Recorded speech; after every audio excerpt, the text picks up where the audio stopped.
going to talk about this topic. What does it mean to do a rental stress test on my rental property?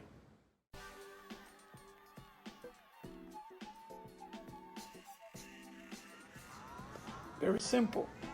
If you take of what happened in 2008, which is the most recent collapse of the real estate market, you notice that rents went down from 5 to 10%. And a lot of people couldn't support those liabilities, those mortgages. Therefore, that's why so many people lost their properties. So property rental stress test, all it does, the whole purpose of doing it is to make sure that you take that in consideration. That if I rent a property, what happens if the market goes down 10%? Can I still cover my mortgage? Okay. What happens if the market goes 20%? Can I still cover my mortgage? And this is even more important anytime that you're doing cash outs on your properties. Strategies like bird strategy, which emphasizes in pulling money out, in rinse and repeating the process. It's very important that before you tap into your equity and you maximize the money you pull out, that you have enough room to make sure that your loan is low enough, that your payment is low enough, that in case that the market goes down a little bit with your rent, that you're able to maintain your property rented. Historically, when I looked into this and I started doing research, in general, in average, market rents do not go that low. What happens is that demand goes low, and then landlords get more incentivized to lower the rental amounts, creating more competition against you.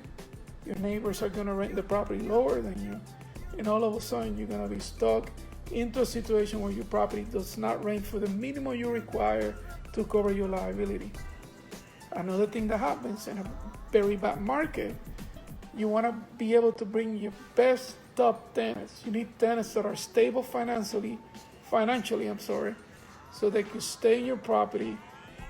You don't have to worry about paying for turns, repairs.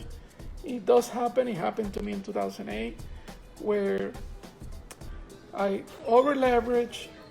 I got too much money out of the mortgages. I was pulling 100% doing the bird strategy. I didn't take this in consideration. I couldn't be as competitive to other people that own properties cash. Therefore, they were picking up the best tenants. I was grabbing the worst tenants, and it was like a snowball effect. I was grabbing bad tenants. I couldn't lower the rents, so I was less competitive. Tenants would break the properties, create huge turns. The bank account got depleted, and it was a snowball effect that led me to losing 22 properties. So this is the importance of doing a rental test on every property you own with at least 10 to 20% less, projecting 20% less in rent. Why 20%? Because that will cover repairs or anything else that comes up. So as long as you do practice this, you're gonna do well. Investors that bought even on the peak of the market in 2006 and 2007 are still doing very well today, even though to some of us, we believe they overpay. But the fact that they did due diligence very well, did the stress test, they got cash out, no problem, but they kept it, they did reverse engineer, and they said, mortgage lender, I did the stress test on my property. The most mortgage I could pay is $1,000 a month because the market is at $1,500, and if the market goes down 20%, I still want to be at $1,200. That's gonna leave me a little bit of meat in case that something happens.